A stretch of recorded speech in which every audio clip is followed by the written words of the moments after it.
Okay. Hello again, everyone, and welcome to the MESA Global Academy workshop on journal publishing. And we're very lucky to have Dr. Joel Gordon with us. And then Dr. Heather Ferguson will be joining in a few minutes. Dr. Gordon is professor of history at the University of Arkansas and editor of the International Journal for Middle East Studies.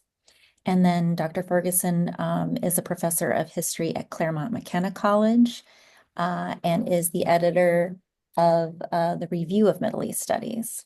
So I think what we'll do is Dr. Gordon will speak for a few minutes, talk a little bit about IJMIS as it's called, and then when Dr. Ferguson joins, she'll do the same about Review of Middle East Studies, and then we'll open it up. It can be a pretty informal Q&A and discussion. So Dr. Gordon, you have the floor. Thanks so much again. Thanks. Uh, so hopefully everybody can hear me. I'm not on mute or anything like that. Okay, I can't see myself, but I guess I'm here. Um, Please feel free to ask whatever you will. This is really for you guys. Um, in the spirit of transitions, which we're all facing nationally and internationally, hopefully this will be a better transition and smoother. I'm on my way out. I'm finishing my last year, and it's been a real privilege, honor, and learning experience for me to be editor of this journal. And Heather, who's joining us, will be taking over as part of a twosome that will be running IJMES. So she knows what I'm going to say because we've done this now for 4 or 5 years with you guys, different groups, as well as at MESA.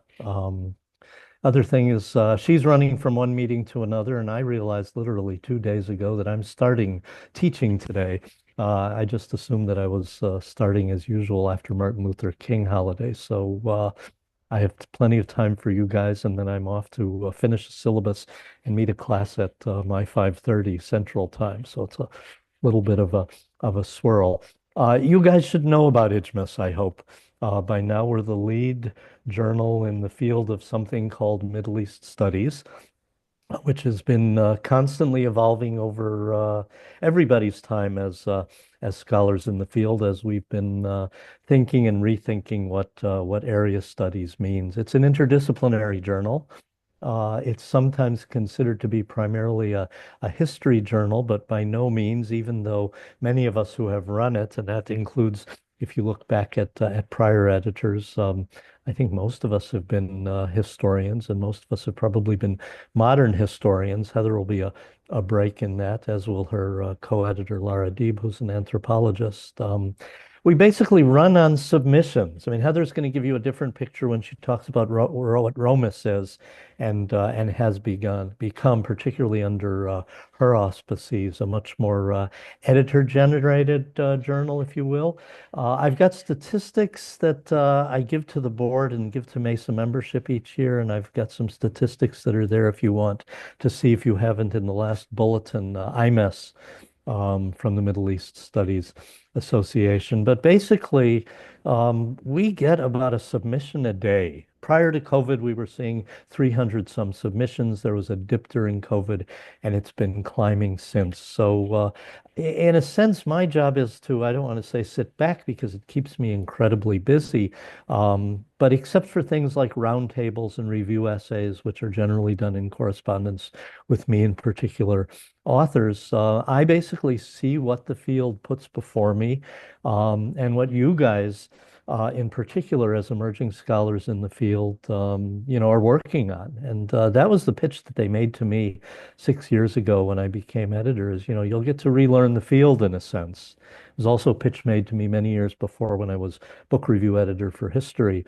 You go through this period in your career when you read widely, and I always tell my grad students at comp exams that this is the last time you'll probably read for a long time in various fields, because now you're going to dig into your own research, and that research may take you in areas outside of our field theoretically.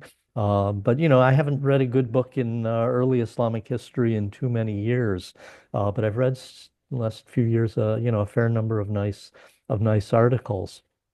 So IJMIS is what it is, and it's been evolving, and I like to think it's evolved under me as well. I'll tell you about a few initiatives that I took towards the end of this brief introduction. Take a look at our mission statement. When I picked up, and I don't think it was reflective at all of the journal that had been produced by my most recent predecessors, but the mission statement, to my mind, was written in the 1970s when the journal was founded. It spoke to basically the Arab world and specific others, as I call them, Iran, Israel, Soviet Central Asia, places like that, and a very limited number of disciplines, again, based on the way our disciplines have expanded. So if you look at the statement that I drafted, it basically includes anywhere and everywhere where there are peoples of Middle Eastern origins. And instead of talking about specific countries, I changed the language to speak to linguistic groups, Arabic speaking world, a Persianate world, et cetera, et cetera, and also vast diasporas. And I always tell people, especially when I've gone to other organizations' meetings, that we're not trying to colonize them. We're looking for porous boundaries, and we're looking for interactions, and we're looking to see how this world has changed over time. So do have a look at that. Uh, and then I have a few pointers which I always make to people, which is one, when you're looking for a journal, choose your journal wisely. Think about what your audience is and who you want to speak to, because that will dictate how you write. Um, you guys are younger scholars, I'm assuming, and I haven't seen CVs, but based on recent years, many of you are recent PhDs. You're still, very much under the guise of either mentors who have guided you through the process, or mentors in a department in which you're sitting as new faculty, whether you're on a tenure track or whether you're visiting. And you want to always follow their advice. We're an interdisciplinary journal. Some disciplines are more open to this than others. I think about disciplines like political science, where you may be being advised to not publish in a journal like IJMIS, but to publish in a political science journal or an international relations journal. And follow the advice of those who have guided you, but particularly follow the advice of those people who are going to be evaluating you along the way. We are a top-notch journal. In Europe and other places, there's a much stricter ranking of journals, A, B, C, and so on and so forth. And Cambridge University Press has been sort of working to officially designate us for those systems so that people know that we are. But as with organizational meetings, some of us are more comfortable under an IJMES rubric than others. As a historian, I never go to the American Historical Association. I don't look at their journal. Once in a while, I've been asked to review a book for them. And the like. There are others like the American Anthropological Association, the American Academy of Religion. Sometimes they meet, even simultaneous with us, and we lose members to them because those disciplines are more open to what I'd call a kind of multicultural approach to things. So listen to the people who are ultimately going to be making decisions about you and your future. Uh, Write to the journal that you're applying to. On a very simplistic level, I'd say, make sure that any journal you apply to, you follow their style guidelines. More than occasionally, I'll get a correspondence from a scholar saying, will you have a look at my piece? I'll always entertain an email saying, does my title look right? I won't read much, but I'll say yes or no based upon their title. But sometimes people will ask, I've written this in social science format. Will you have a look at it, review it, and I'm happy to change it? And my answer to that, and it's both as editor and as a reviewer for other journals, is no. Write your piece stylistically to the journal that you're applying to. So look at our guidelines in terms of what footnotes should look like, double quotes instead of single quotes, American Z instead of British S in words like realized, when and where to use diacritics and long voweling. Things like that just help smooth the process along the way and certainly make your readers' eyes and attitudes a lot more positive. More important than that, and I Heather, I see you're in, and so a shout out to you. You've heard this too many times from me, but write to your audience. Whatever interdisciplinary area studies means at this point in time, or let's say has meant in a post-Saidian or Saidian era, you're still writing to an audience of people who may not read everything, but who are grounded and interested in an area that we call the Middle East, whether we call it MENA or SWANA, or whatever. That's what draws us in, some kind of geocultural attachment. And so write to that audience and hope that you'll have some readers who aren't specialists in pre-modern Arabic or Islamic literature, but might be curious. And these are the kinds of things that I'll engage in conversation with with any prospective author. There have been cases, many cases, where I've suggested that a piece doesn't belong in IJMES because you're writing for an IR audience or you're writing for a lit crit audience, who may be very interested in what you're doing. I may have some suggestions about how you might introduce our area a little bit more, but I'll point you in that direction and say, this is not for IJMES. On occasion, I've seen a piece that I've sent back to an author and say, rewrite this or at least rewrite your introduction and send it back to us. Again, if you're engaging an argument of theory that is designed for the theorists in your discipline, we're not the journal for you, and that's no reflection on your scholarship at all. I can answer more about that as we go along. So how to choose a journal. The next question is, when are you ready? And again, this may be a suggestion more for, well, it is for early scholars in the field, whether they're finishing a dissertation or have just finished a dissertation, are finalizing that, or have shifted towards revising a book manuscript. Again, follow your mentors, whether it's your graduate advisor or whether it's your department or program mentors in terms of when. There have long been discussions and debates about, when a first article should be published. There are still many people, maybe we could call them old school, who, you publish the dissertation and then you go on and start publishing your book and your articles. There's a competitive nature to the process, and I'd say there's been a generational change, probably a generation back, which says there's no problem. The question really is, what you have to offer at what point in time and what your other commitments are, whether towards getting rid of your degree and getting on, or whether you're moving towards trying to land a permanent job or tenure track job, or whether you're being reviewed at the third year or even being promoted. A couple no's that I'd say, and these are things that I've learned to spot early on as editors. We don't want a dissertation chapter. They stand out. They stand out because, or a book chapter, I'd say for that matter, in a monograph. They stand out because they're written within the context of whatever a reader has been prepared for. So they tend not to work. And I tend not, although I know there's pressure to say, well, I've published chapter 2 as a work, and things like that. They don't read right. Also, sometimes we get what I'll call a dissertation summary, where a scholar, an author, is trying to cram a whole dissertation into a 9,000 word article. And that doesn't work either. If you want to lay out your argument, that's fine for your introduction. That's fine for review essays in certain kinds of journals. But too much generic material spoils the power of what original material you may have. Um, so it's a little bit of a contradiction. Don't publish the whole book, don't publish the whole dissertation as a summary, but don't give us a chapter as well.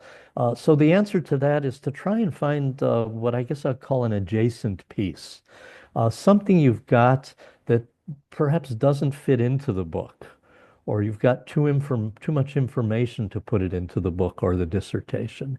And I use myself as an example. The first article I ever published, which fortunately was in IJMES many, many years ago, was on the 1950 elections in Egypt. My dissertation, my first book, was about the transition from the liberal era into the revolutionary era and the sort of foundation of the Nasser revolution. And because of the archives I was working in and the sources that I was using, I found an awful lot about that election. I couldn't write it all. So I gave the kind of summary in the dissertation book. And then I took all of this information that I had and I turned it into a standalone article that was simply about what I called the failed hopes of 1950 or whatever it was called. It stood on its own. It laid out a schema. It laid out a lot more information than I could provide, and it was accepted. And those are the kinds of things that I would suggest that you think about if you're at that stage in your career. Um, let me shift real quickly to the peer review process because that's what's probably most on your mind at this point in time. And I'll say that as editor, I've come to be a real believer in it. And I say that as someone who's very protective of my own prose and my own work. I'm always looking for constructive criticism, but when I send something off, I've always thought it's ready to go. And so to be in charge of this process has been really interesting for me. It can be fickle. It's based on the editor's choice and the editor's decision of how to review your article. Um, I don't review much at this point in time because I'm spending my whole life reviewing submissions to IJMES. But a couple of years ago, another journal asked me to review a piece that basically was kind of an extension of the work that I had done on my first book, my dissertation, and I was very curious to see what somebody else could do with it, who was claiming to have seen sources that I was never able to see, and material that I haven't kept up with. So, with a very open mind, I will say, I took a look at it, and when I read it, I didn't see much that moved beyond my by now very old work, classic work that's ready to be challenged. And I told the editors as such, in language that I both wrote for the author as well as the editor. And he wrote back to me and said, "Well, thank you very much for your comments. They were very helpful. You broke a tie." And of course, my immediate reaction was, "Well, who was wrong?" But that's how these things work. Um, my job as editor is to find an article that I think will clear the peer review process. If I don't think it will clear the peer review process, if I don't think it's for IJMES for a variety of reasons, which can be that it's not really based on primary sources, that it's more of a review essay than an article, that it doesn't seem to be breaking new ground, et cetera, et cetera. We won't send it on for peer review. So my job is to find an article that'll clear peer review, and that's why many, not all, but many of them do, because they're already there. Again, in my estimation. And my second job is to find reviewers who fit, who are obviously not in any kind of important academic relationship with the author, but also to kind of look through a piece and see, whom this article might piss off. Again, from personal experience, in my first book, I think footnote one basically laid out who was wrong, and Oxford University Press, I think, sent it to that person. I was young and rambunctious, and good for me at that point in time. But that review came out to be, scathing. Fortunately, the editors at Oxford saw that and wrote back to me and said, see this review. We think this person probably wasn't the best person to review your book. So, I don't want to find total champions, but obviously don't want to find people who are going to take umbrage at this. And I will say that down the line, if there are reviewers who still find certain things, quote unquote, wrong with a piece that has cleared otherwise, I mean, ultimately, this is between you and them.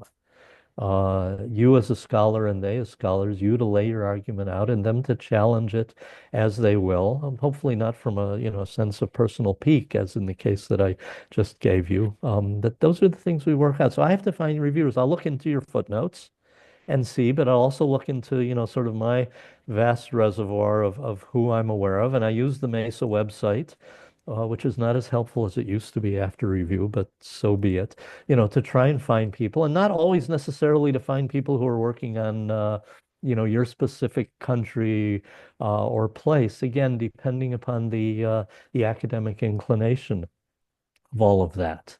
So step one, it comes to me for an editor review through the associate editor, who's formatted and sends it to me in batches of 5. That's just how we do it. Since we started, we are now on batch 328. Divide that by 6 years, you'll get a sense of how many pieces we've seen, at least initially. I give it a read, and I make a determination. Um, as an instructor, who can tell sort of an A paper from a B paper from a C paper and so on and so forth. I hate to put it like that, but I get a sense, is this for us? Is this moving in new directions? I will either send you a note saying you're on to peer review. I'll send you a note saying, unfortunately, we're not sending it on for peer review, and I'll try to tell you why. Um, I mean, I have a number of templates, but I try to personalize it each way, and that's one of the changes that I wanted to see. I can't speak to other prior editors for a long time because I haven't submitted to IJMIS for many years. But I know from other journals that sometimes you get something that just kind of says this. I once got a postcard from a very famous historian saying this is of no interest to me. Uh, that was a very personalized journal. We tried to tell you why, give you some hints, some suggestions on where you might turn. If it's theoretically oriented, if it belongs in an IR journal, if it belongs in a lit crit journal, if it belongs in a more specific journal of Ottoman and Turkish studies, or Maghreb, or something like that. Or if it's just not ready, I'll try to be frank. You've got too much to work through for peer reviewers to look at, or you're not really using primary sources. There are places in the world, and we always try to encourage international submissions, but there are places where internet access is spotted, and sometimes seeing the Washington Post or CNN is a major breakthrough. But for an international journal, those aren't the kind of sources that we want to see. We want to see local sources, regional sources. We want to see sources in regional languages as as applicable. Uh, if I see a piece that's looks to me that's good, but I'm just not sure about it, and I want a second opinion, that's one of the things that my board of editorial board is for. I'll send it to if it's on Egypt, for example, Ziad Fahmy has been my Egypt point person, and just say, does this look new? Is there anything here? And based upon their recommendation, I'll usually say something like, if you think it is, would you be willing to give me a more formal, detailed review of it? And sometimes they will, and sometimes they won't. If it goes on to peer review, it's out of your hands. It's out of our hands for as long as those peer reviewers take to get to it. And we try to keep them moving, and most will respond within a couple of months. Again, we've had roadblocks along the way. I mean, my editorship has been marked first by COVID and second by Gaza and beyond, where people were, busy, cut off from their sources, so on and so forth. But then it's up to the peer reviewers. And their comments will guide us in making a decision, myself and the associate editor.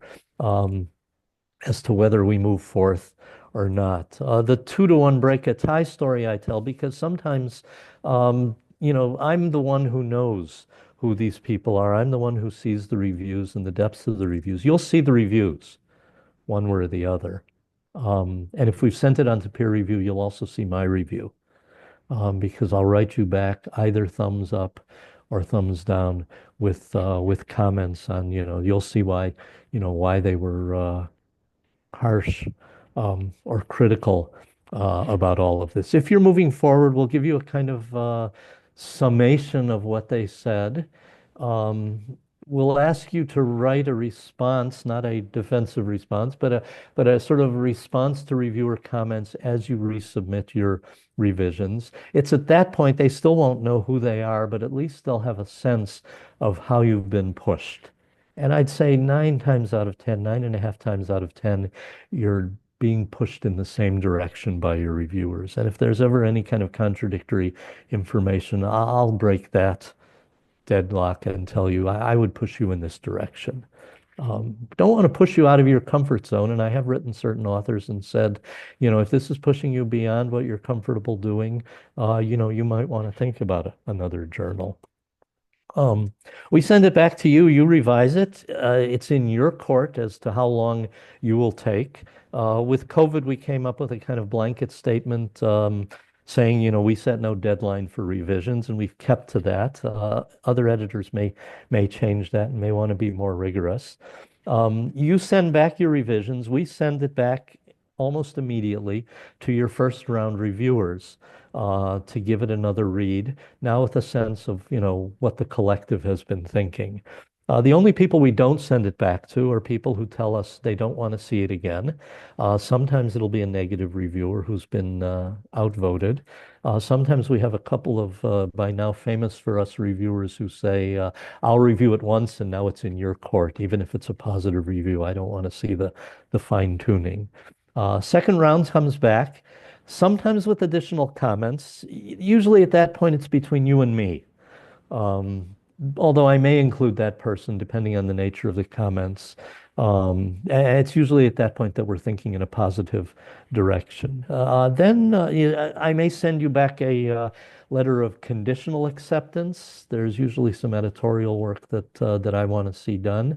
So before formal acceptance, we'll send it back, and that's usually again a matter of as much time as you have to get to things. Um, Pieces are then go through copy editing. The system has changed a little bit, but it's pretty smooth and they're pretty good at Cambridge. And then they get uploaded as approved even before a print edition comes out. Um, like questions can be asked. What are the add-ons? I think the add-ons are that I've tried to comment to additional authors as much as possible.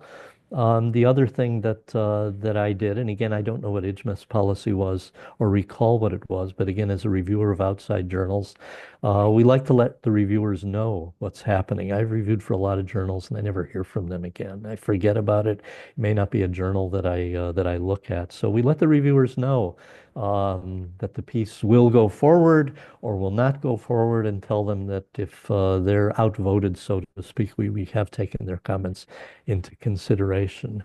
Turnaround has been pretty good up until recently.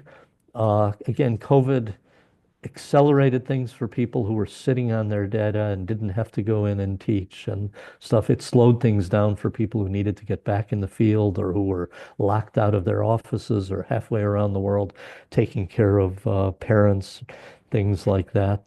This past year, we ran into a major snag when Cambridge University Press was hacked this summer. And I don't know the details about what happened, but we're only pulling out of that. You probably haven't noticed, but we've only just published issue 2, which was supposed to be published back in May. Issue 3 should come out very soon. I'm not sure, how fast it's moving, but generally, if things go forward, if your reviewers are fast and you don't face a good or bad life situation that slows you down, pieces have been coming out within the year, certainly in a year. And that's good to speak. I'd pass off to Heather at this point and be happy we'll both answer questions afterwards. Thanks. Hi all, and my sincere apologies for chiming in here a little bit late.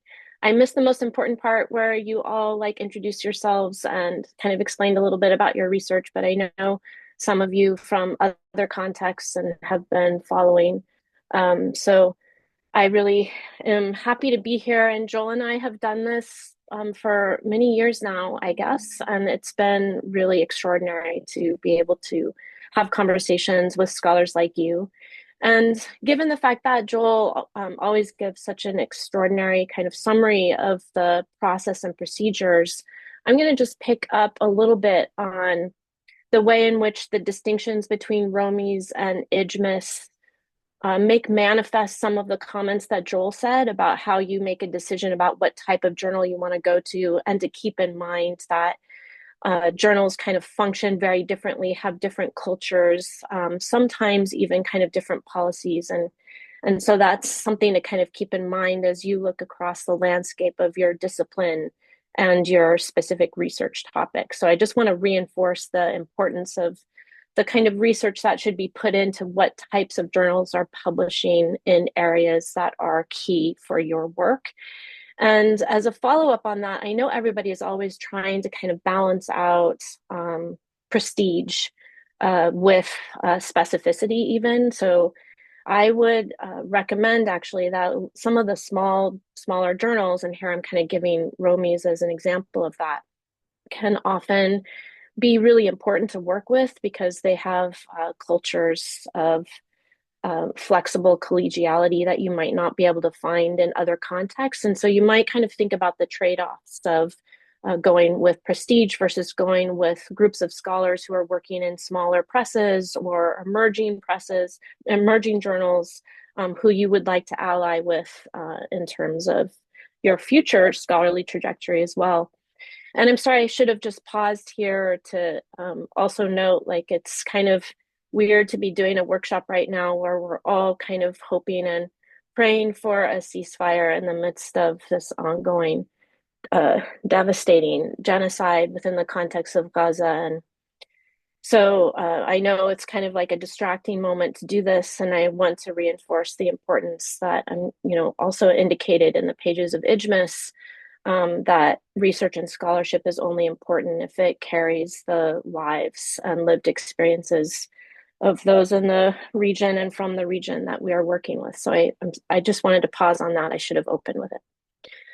Okay, so Romies, I think, is interesting. Unlike IJMIS, kind of flagship journal of Middle East Studies Association, Romies has an interesting history. It really started off just as a bulletin. It's actually, fully owned by Middle East Studies Association, although it is also published by Cambridge.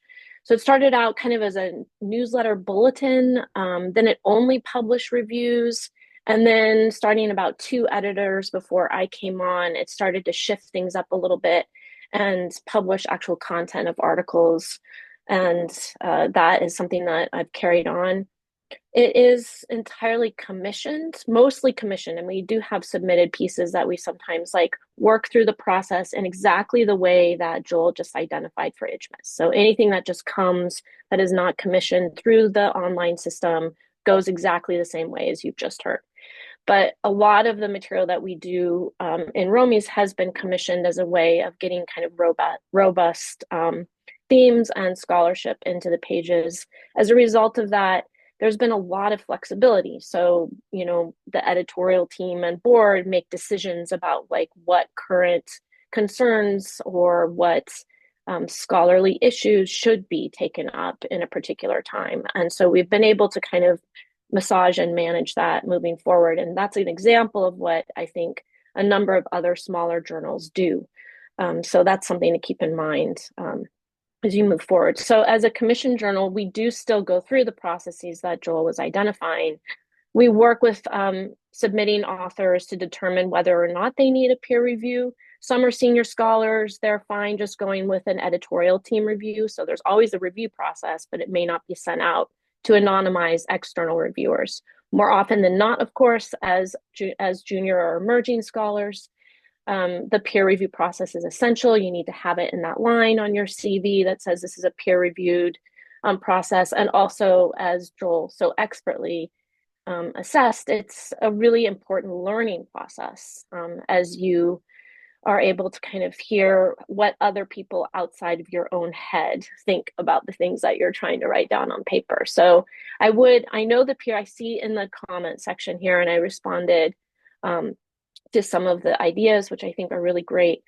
But it is good to think of the peer review process, as Joel suggested, as one of the extraordinary ways to kind of redefine, build out your own research and writing. And so I like to be perennially optimistic about it, even though I too have had really problematic interactions with reviewers and peer reviewers.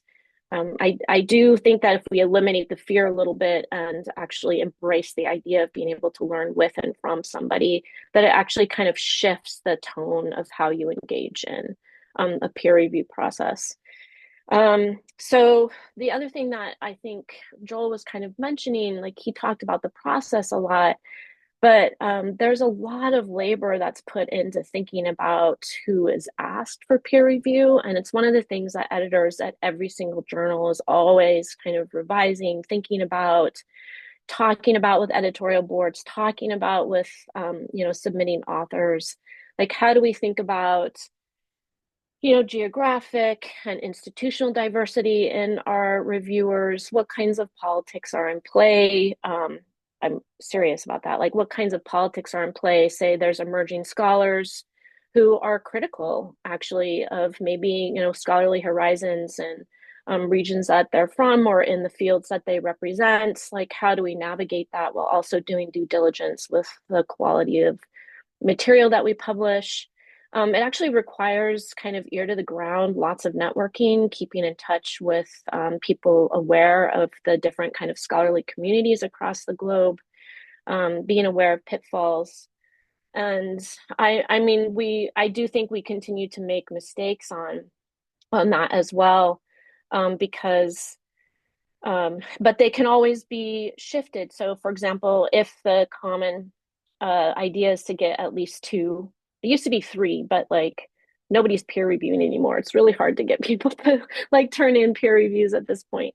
So if the ideal is two, and as Joel kind of gave examples of, like, you have one that's positive and one that is not, you can always get a third to kind of reflect carefully on the back and forth between these two reviewers. So I think I'm trying to say that a good editor is very aware and conscious of the landscape of publishing of any particular, and commentary of any particular submission.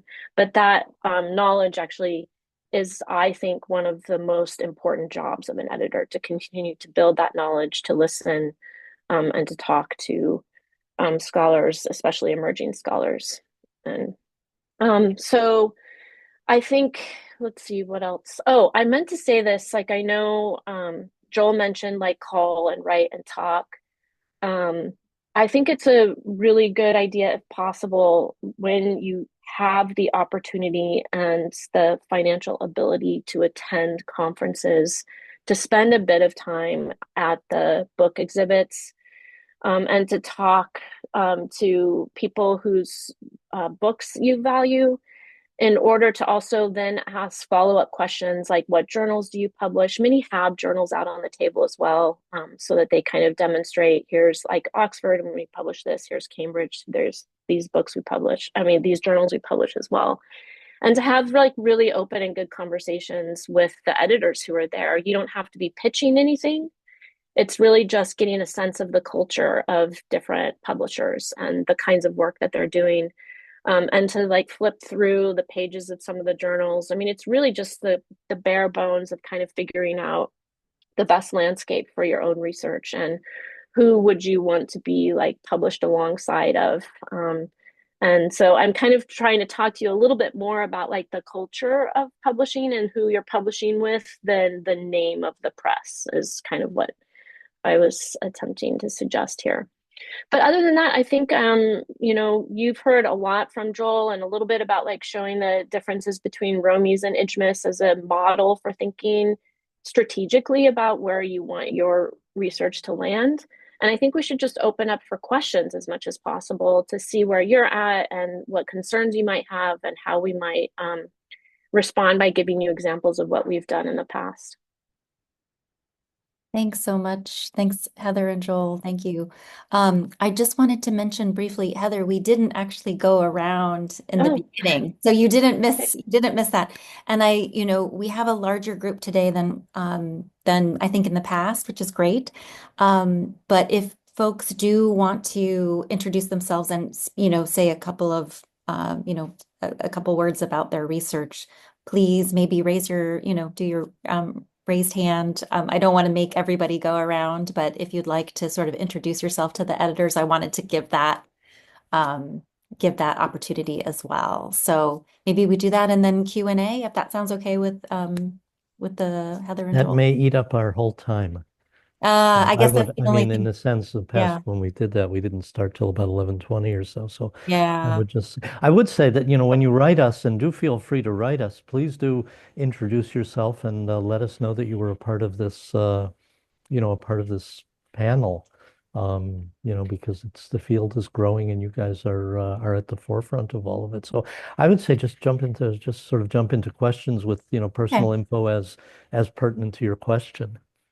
That sounds good. You're right, and you're right. As our cohort has gotten larger, we've had to sort of figure out how to do this a little differently. So, as Joel said, please, when you write to the editors, let them know you're with the MESA Global Academy. And also, if you'd like, maybe if you just want to put anything in the chat, and I'll make sure to collect that and send that to them as well. So, okay, I'll take myself out. Please go ahead. Yeah.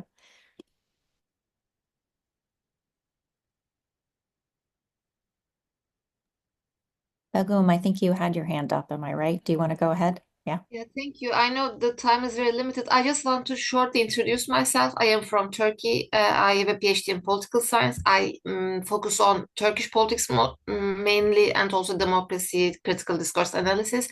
One of the things that I really find challenging about, getting my article accepted in big journals, is the um, this breakthrough analysis part. We should provide original, very good, insightful research papers, but I'm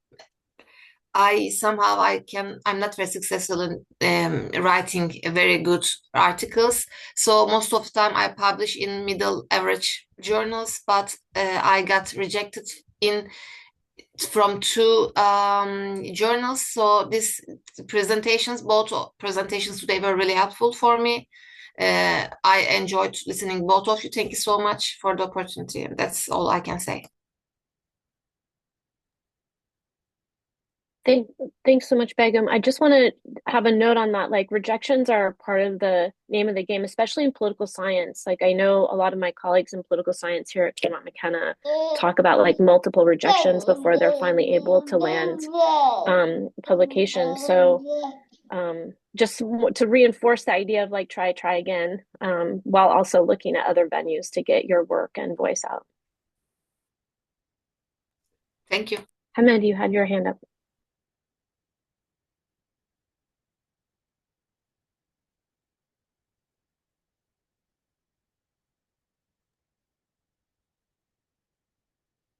Yeah, go ahead, Hamid. Hello, my name is Hamid. I'm from Afghanistan. I worked as an assistant professor and dean of law back in Afghanistan. I was working as well as a visiting scholar with the University of Arizona School of Law here in Tucson, Arizona. So my recent paper is related to the Afghan Constitution under balancing traditional and inclusion framework principles for Afghan Accord. So this article is going to publish soon, and I worked for this article for almost a year since 2023, the end of 2023, yeah. And my focus is more on criminal law and also on Afghan constitutional law. Thank you. Let me jump in real quick and, sort of based on that and underscore what Heather's saying. When I spoke earlier about, choosing your audience, part of that is in terms of, how you write the piece. So, I mean, if this is a law piece that's written for constitutional scholars, or for a law review or something like that, send it that way. If you're writing for us, be aware that, while we'll send it to legal people to evaluate it because they would be best, our question to them is it an IJMES piece? And they'll reply back. And sometimes they'll say it's not an IJMES piece, and sometimes I'll disagree with them based on how I see it and how I'd like to see the journal grow. The flip side of that is, decide who, particularly as junior scholars, where you want to put your footprint down. with this first article or with this second article? Do you want to put it down with us or do you want to put it down in your discipline? When I shifted from sort of political social history towards cultural history, and started working on film, I sent a piece to IJMES, but I also sent pieces to film journals, and I wrote them very differently. Because again, I knew the audience. I knew my film journal people would know nothing about Egyptian or Arab cinema, Middle East people too at that point in time. So, where do you want and who do you want to know you at what point in time is an important part of that equation. Who else?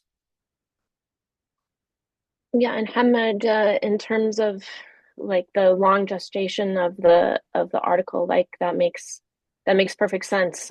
Like all of us have experienced the need to like revise and change. Plus, there's massive transformations taking place in Afghanistan that then you have to account for in the article. So, I think that's for those of us or you working on not just distinct topics, but like topics that are in action, so to speak, that can also be incredibly difficult. In that case, I actually kind of recommend being upfront with potential editors on it and say, like, you're taking this piece of it, conscious of something that's evolving and capable of revising as necessary to take into account emerging details. I think it's a really difficult landscape for people publishing in our respective fields right now if they're working on more contemporary moments. So I just wanted to kind of encourage the idea of like really um, acting as the experts you are in conversations with editors. Like, don't always come in as supplicants. I mean, you are the knowledge base of regions that many have no idea about. Like, we may even publish in the quote unquote MENA field, and yet certainly not experts in every single topic. So I feel like the tone matters a little bit, Yeah. but also to be able to recognize the fact that you have scholarly knowledge that others don't, and you should own it. Like, I think, if that Yeah, makes thank sense. you. Yeah. Yeah, That's it a does make sense, sure. that's a good point. I mean, we're under review right now. We have a piece on Syrians living in another country. I'll maintain anonymity on it, and it was submitted and reviewed prior to the fall of Assad. And so in writing back to the author, I said, don't change your research, but be situate your research into a given time and place. It's not historical research, it's ethnographic, sociological. And depending on how things go as we move towards copy editing, if you want to add a paragraph or something like that, speaking about your informants, we'll have time for that. There's always that ultimate cutoff point. The other thing to say is that we don't do what I mean. There are horror stories from other journals that I've heard. There are two things that I don't like, and IJMES has never done. One is give this sort of historiography of when your piece was submitted, when it was accepted, and so on. I think that's nobody's business but yours and the editors. American Ethnologist was sort of famous for that. And the other thing is that once we've chosen a group of reviewers, we stick with them. There are a couple of journals who have put people through the grindstone, shifting reviewers through various phases of the process, who are kicking them back and forth like ping pong balls. And I finally ultimately had one author turn to us and say, I'm sick and tired of working with the Journal of. And well, I'll mention it. It's the American Historical Review. They're terrible for that. And we took it. We sent it out for peer review, and it went through our normal process. But I don't think it's fair to suddenly shift from Heather to another Ottomanist who may change things up on you. But be aware of that with certain journals. And if you find that you're being played around with in ways that are just frustrating, um, think about shifting. Hi, this is Leila Tajer. Can you hear me? Mhm. Yeah. So I really wanted to mention something about. Sorry, let me. I have some technical problem here. Yeah, I'm sorry to for this technicality.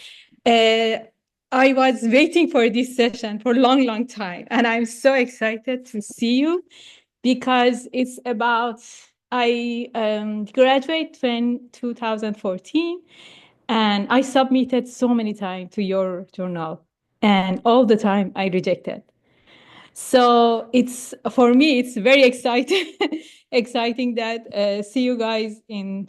Of course, it's not in person, but my point is, who are those lucky people that got accepted? I go through different stages to being accepted, as you mentioned about the peer review and everything, and again rejected. And we, like with my co-author, we spent like 1 year waiting for the, you know, hearing something, hear back, but again rejection and rejection. Why it's so hard and so difficult to at least get published one journal at least.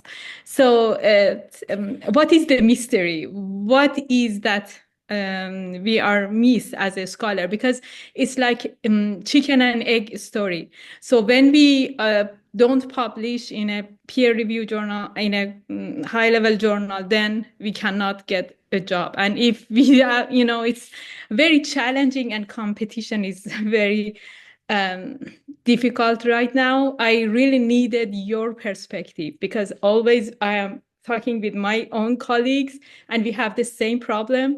So it's a very great opportunity, thanks to MESA, to provide this opportunity for us to tell us why it is so difficult and hard and what is the solution for that. Thank you.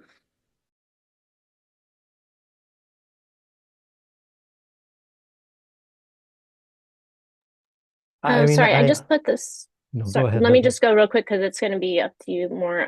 I just put this in the chat, Layla, but I did a search on the Romy site and I didn't see any like record of a submission. So again, like it may from our perspective, it may just have to do like I can't comment on why it would be rejected if I never had a submission to the journal. But in general, I would suggest maybe even reaching out to an editor and asking directly, like, the topic that we're working on is really important. I understand that the piece has been rejected. Do you have the time to provide any feedback or comments on why that may have happened? And I need to just ask like a specific follow-up. So have you experienced a rejection prior to peer review? Is that what you're experiencing? You're getting like an upfront rejection just at submission or after a peer review process? Because those are kind of two different things that might be happening. So especially if it's just an upfront rejection, on like it doesn't even get sent through a submission process, then I would highly recommend actually reaching out to the editor and saying, thank you for taking the time to work through this piece. I would really, appreciate some feedback on it. And see what happens as a result. Some might respond, others might not, but it's definitely worth the effort. And a good editor would be responsive if they received an email like that. And I would just add that we try to deal with such issues up front. Having received, minimalist statements at certain points in time over my career from journal editors, I like to give some kind of reason, whichever stage a rejection may be forthcoming, to try and add a personal touch to it and suggest what the reasons are. And depending on my own, ability and expertise to suggest some alternative venues that might be, as including, the letters that I write where I, sort of say honestly that this was a tough call, because there are some. But yeah, it's tough. We get 300 submissions a year and we publish 25 articles a year, with a number that are out under peer review. So standards need to be tough, and articles should only go for peer review that are worth the peer reviewer's time. And you know, that's again a journal editor's call. I'm reviewing a piece that I have to sit down with in the next couple of days for a journal I've never read, but it fit within my area, and so I was curious to look at it. And it's then, hopefully it's the editor's, job to try and solicit reviewers who will tell them something about, why. And then the editor's job to decide whether or not to accept an argument that this isn't an IJMES piece or not. And I do, if you see my note before, I want to underscore that, I have not seen anything really in the peer review process that has, made me catch my breath in terms of people. Oftentimes I'll say, people, I was on a panel with this person, or I know who this person is, and I write back and I say, well, we all know who each other are within our subfields because we're a small, we're small compared to other disciplines. So unless you have some, deep inclination to disagree or not, and people will say that, and then they'll go ahead and review it, even if they know the person and have shared information. We talk about what those lines are. So it's really a matter of how forthcoming the journal is. Yes, you can write the editor, but write in a positive way. Occasionally I'll get, rarely, but occasionally I'll get a sort of complaint letter, you idiot, you don't understand my work. And, I put those into my trash box.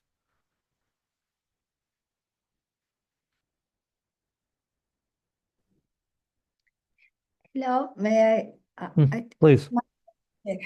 because you told about politics of, reviewing peer review process. What do you do when it comes to like emerging fields like Kurdish studies, for example, like studies on Kurds? So are you being careful about, like, for example, if I send a work about Kurds from Turkey, do you send it to a Turkish scholar, or how do you, overcome possible, political, interest conflicts of interest? Because I have been experienced not in the journal process, but fellowship process, etc. Sometimes, I had chance to see some reviews. Some of them were, I don't want to say hostile, but not knowing the field, but pretending to know the field of Kurds, things like that. What do you do about it? I don't know if my question was clear. No, it's very clear. And I mean, the job of the editor through an editorial board or contacts. Gosh, a number of years ago, I think I sent an abstract to Heather, who's not on my editorial board, and I said, I'm sensing fault lines in a battle in Ottoman studies, which some of which I'm aware of. There were some, I don't know if they're still around. There are a couple of family feuds within Ottoman studies. And I asked her for some advice in who I might send to. And, we know the Kurdish issues, the Armenian issues, Israel, Palestine. That's what our board sort of serves as. Those are people who I've selected, Heather has selected, because we trust their judgment and we're trying to give authors a fair shake. If it's not, it'll usually come back in the review. You can also sense that, but I I can't really think of an example where I've looked at a review and I've felt that um, in that sense. So yeah, I think you're probably more dangerous ground when you're sending to journals that are less area specific and maybe don't know our field as well. Let's say the American Historical Review, although I know some of the people who work with them at the editorial level now, and they're solid. But I think that's where you may run into people who are less aware of what kind of sensitive ground there is. I like to think we're okay, but I also think that if they're, as an author, as Heather kind of mentioned, you do have the right to say or to tell us if you feel somebody has been a little bit over the line, in terms of this. And it can be political, it also can be theoretical. It can be somebody who doesn't like a certain, I don't know, in the old days against postmodernism and would say things like that. And, on a book level, not an article level, I would say when you're sending a book proposal in, it's perhaps more appropriate is to let editors know that you're in a volatile field.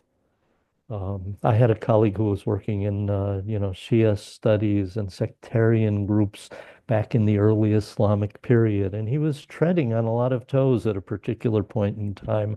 And I was always telling him, let the editors know, that there will be people who will read this and will just say no offhand, and that they need to be wary of that. Yeah, just I would reinforce that as well. I think um, if you're working with regional and geographic journals that represent regional and geographic fields, they're they can be better than like the big journals. They might which might completely misunderstand the fact that they're actually handing an article about the ongoing, basically, civil war, and hand it to somebody who's Turkish from a very particular position. So I get that, but the weird thing is that it's really about ethical due diligence that Joel said on the part of editor and editorial board, because even within obviously like our Middle East regional fields are also seriously problematic and divided by all kinds of fault lines. So it's not like, those who don't know from like AHR and those who do know from IJMIS are, in better positions. I think it's a constant kind of ethical practice that both Joel and I and, other editors engage in. So maybe what we're saying to you here is to just acknowledge your fears and to note that we as editors do our best always to navigate that.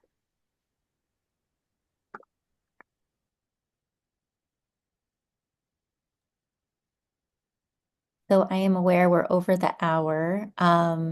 I I thought there was one other hand, but maybe we're good. I wanted to just say maybe if there's time for one more question, if there's anyone else. If not, we can sign off and thank our speakers. Yeah.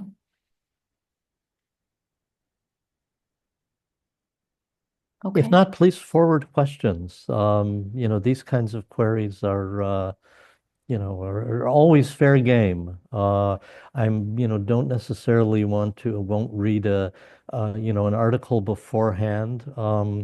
But, questions about placeability, um, are fair game. Questions about the process are fair game.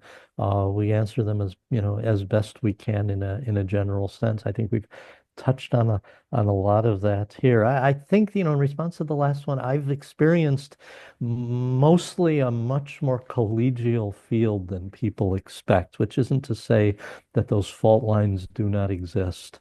Um, but people who take on peer review are usually taking them on with an open mind, with a positive mind, and with a sense that the editor has sent something forward that the editor at least thinks is worth looking at seriously. And if they disagree, they disagree. But they'll try to say the words may be harsh, and we acknowledge that the review may be disappointing, but hopefully will help you move forward if there's a positive sense of what can be done, or why something doesn't fit, or why something isn't there yet, or why something isn't original. And I think, I'd say that comes for when I have to sit down this week and review a piece as well, that I try to keep in mind that somebody's, career is being formed and in balance, and I want to help them move forward, um, rather than not.